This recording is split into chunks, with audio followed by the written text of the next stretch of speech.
마태복음 3장 3절 같이 읽겠습니다. 시작. 그는 선지자 이사야를 통하여 말씀하신 자라 일렀으되 강야에 외치는 자의 소리가 있어 이르되 너희는 주의 길을 준비하라. 그가 오실 길을 곱게 하라 하였느니라. 아멘.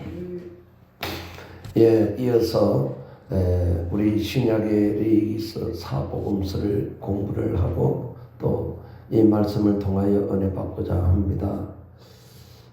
그때에 세례 요한이 이르렀다고 했지만 그때는 지정한 때, 과거의 때를 가르치고 지금 이때는 현재를 말하고 있습니다. 이때에는 세례 요한이 없습니다. 이때에 있는 자, 부르는 자는 바로 우리들인 줄로 믿습니다. 내가 이때에 서 있다라고 자부심을 가지고 유대 강야, 이 세상 강야에서 말씀을 전파하는 주의 백성들이 되어야 되겠습니다. 그러기 위해서는 먼저 우리의 심령이 예수 그리스도의 피로 다 회개해야 될 줄로 믿습니다. 그래서 우리는 지난 시간에 간절히 회개했습니다. 회개하는 것은 마치 나무를 심는 것과 같았고 했습니다. 보이지 않지만 뿌리가 땅속으로 깊이 내려갈 때 보이는 나무는 잎을 또 꽃을 피우고 열매를 맺는다라고 했습니다. 보이진 않지만 우리의 마음들이 진실되게 회개하면 회개가 깊어질수록 우리의 보이는 생활은 변화된다고 했습니다. 그래서 성령의 은혜로 성령의 열매를 많이 맺는다라고 말씀을 하셨습니다.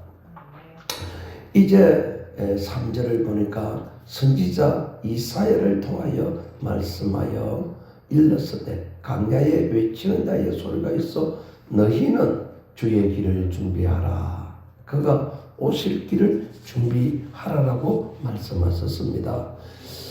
지금 선지자는 없습니다. 구약의 선지자의 역할을 하는 것은 주님의 일꾼인 주의 종들, 주의 목사들을 가르치는 것으로 생각할 수가 있습니다. 넓게는 또 우리 모두 다 그 직분에 해당된다고 볼 수가 있겠습니다.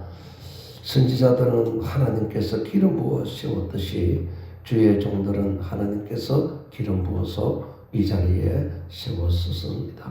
그러하여 선지자 이사야가 말씀을 통하여 외치는 자의 소리가 되었듯이 오늘 우리도 주의 종의 외치는 말씀을 통하여 여러분들이 은혜를 받고 여러분들이 주님이 오실 길을 준비해야 될 의무가 있습니다.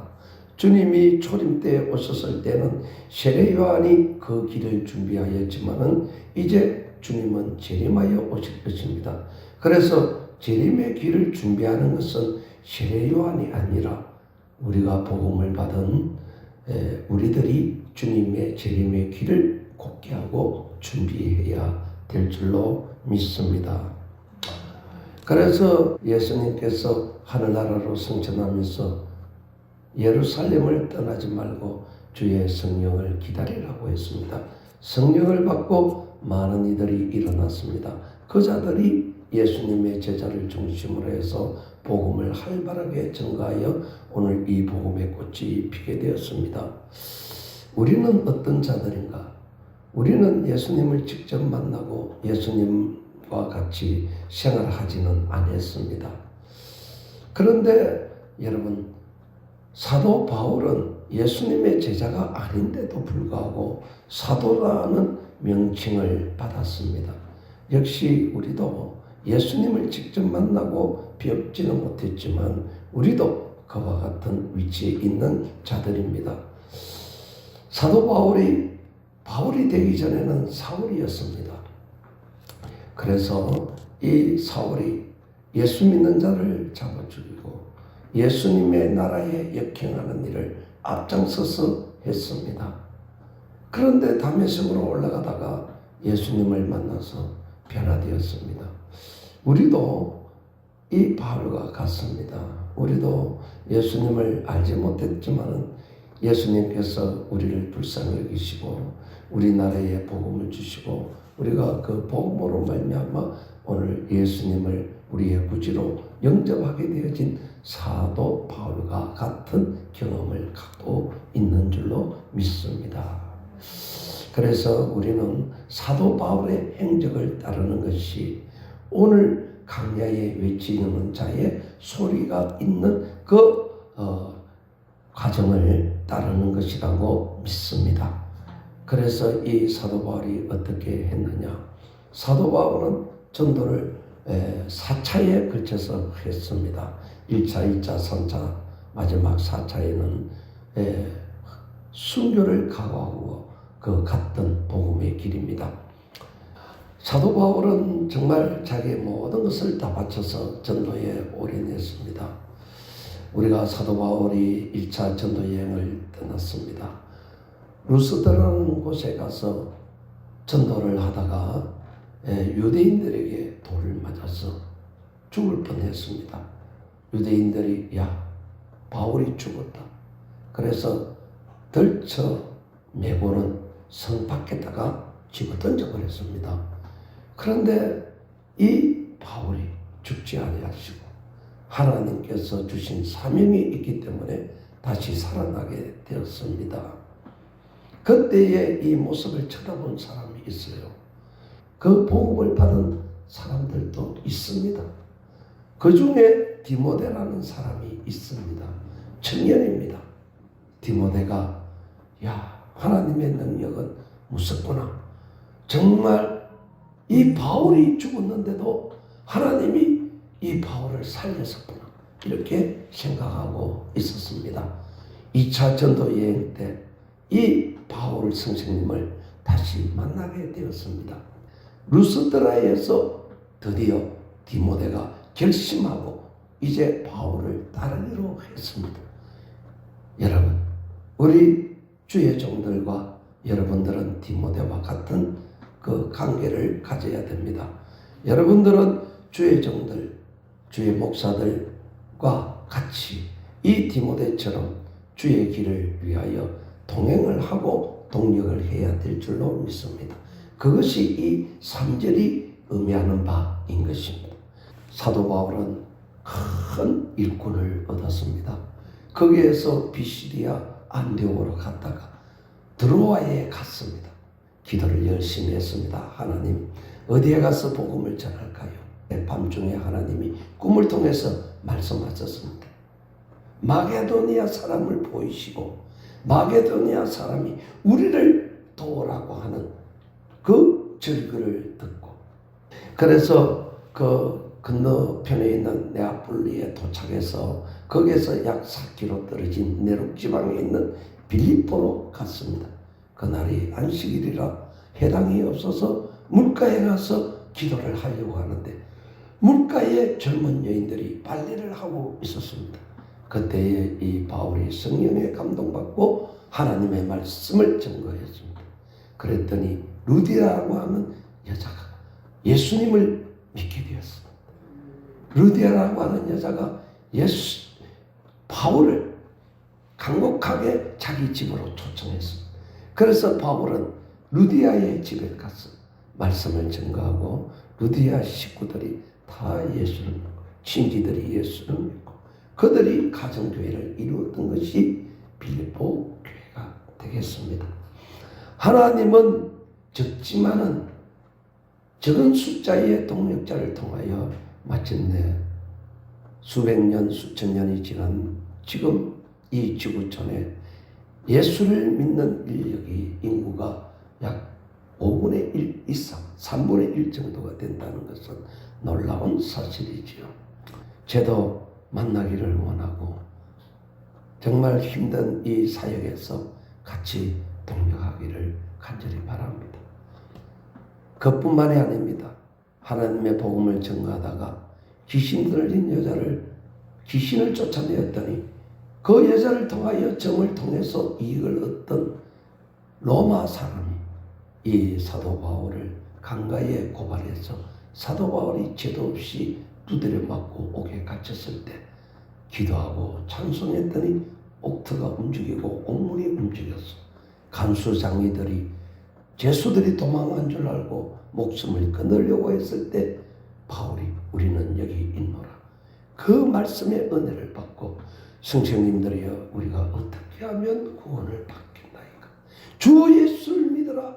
그러면 너와 네 집이 구원을 얻으리라. 그래서 그날 밤에 간수장이가 이 바울을 데리고 자기 집에 가서 상처난 곳을 물로 포도주로 씻겨주고 그곳에서 자기의 형제들, 자기의 자식들을 불러놓고 예수를 영접하고 믿음으로써 빌립보 교인이 되어진 것을 알 수가 있습니다.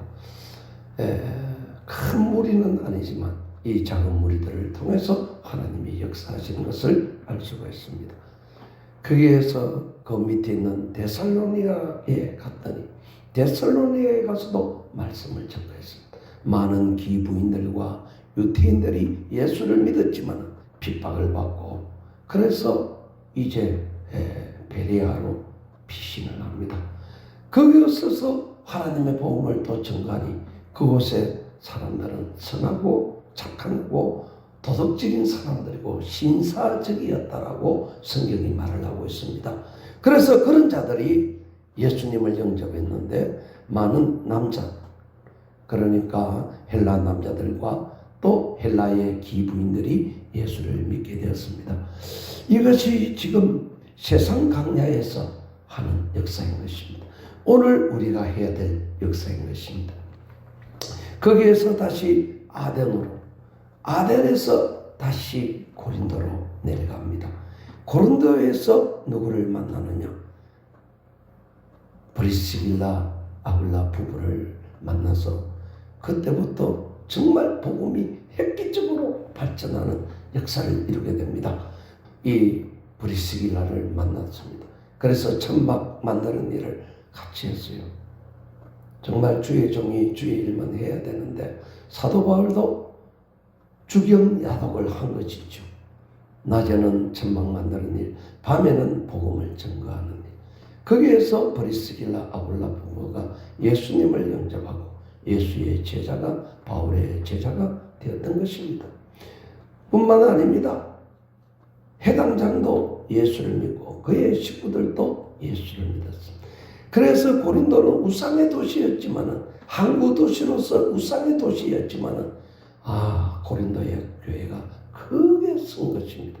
그래서 1년 6개월간 고린도에 머물면서 복음을 전가할 때 그때에 갱그리아 지방에서 온 어떤 여인이 있었는데 그 여인의 이름이 베베라고 하는 여인입니다. 이 여인을 만나 복음을 전가하게 됩니다. 이 갱그리아에서 온 이 여인은 사학가였어요. 여자 사학가. 그래서 바울의 보호자 역할을 해줬어요. 바울이 필요할 때 물질적으로, 정신적으로 바울을 힘껏 돕는 여자가 되었습니다. 바울이 로마서를 썼을 때 이 로마서를 로마에 전달한 여자도 이 베베라고 하는 여자, 집사입니다. 하나님께서는 이와 같이 주의를 할 때 주님의 종들 주변에 주님의 참된 일꾼들을 붙여주시는 것입니다. 그래서 갱그리아에도 교회를 세우게 되었죠. 거기에서 이 브리스길라 아굴라 부부를 데리고 에베소로 넘어갔어. 에베소에서 큰 에베소 교회를 또 세웁니다. 소아시아에서 정말 첫째가는 교회 에베소 교회, 정말 열정이 있는 에베소 교회를 세우고 거기에서 장로를 세우고 거기에서 다시 가이사라로 배편을 통해서 안디옥으로 들어오는 2차 전도 여행을 끝내게 되었습니다. 이것이 오늘 이 3절에 있는 내용의 부분인 것입니다. 우리가 이 세상 강야에서 하나님의 복음을 외쳐야 돼요. 주의 종을 중심으로 해서. 그래서 세례 요한은 예수님이 초림하실 것을 준비했지만 우리는 이제 예수님이 재림하실 것을 준비해야 됩니다. 요한계시록 22장 20절에 아멘 주 예수여 어서 오시옵소서. 21절에 주 예수의 은혜와 평강이 너희들에게 있을지어다. 우리는 하늘의 평강, 하늘의 소망을 가지고 살아가는 자입니다. 세상에서는 비록 어려움을 당할지라도 우리의 어려움은 한낱 수고에 불과하고 우리의 영원한 축복은 내세의 축복이 있는 것입니다. 사랑하는 성도 여러분, 이사야를 통하여 말씀하신 것이 세례 요한에게 이루어졌고 세례 요한을 통하여 말씀하신 것이 오늘 이 세상 강야에서 우리들을 통하여 이루어 가시는 것입니다. 참으로 이 놀라운 사실이 전개되고 있는 것입니다. 그때에는 세례 요한이 있었지만 이때에는 우리가 있고, 우리는 예수님이 오실 때 회개하는 마음으로 우리의 심령을 주님 아버지 앞에 내어놓고 예수의 십자가를 의지함으로 주님을 영접함으로 하나님의 자녀가 되었고 하나님의 백성이 되었고, 직분에 따라서 사도의 일을 맡은 자가 있고 집사의 직분을 맡은 자가 있고 장로의 직분을 맡은 자가 있으면서 이 세상 강야에서 주의 길을 예배하는 자가 된 줄로 믿습니다. 믿음으로 나아가시고 하나님 바라보고 살아가시기를 바랍니다. 말씀을 통하여 은혜 받으시기를 축원드립니다.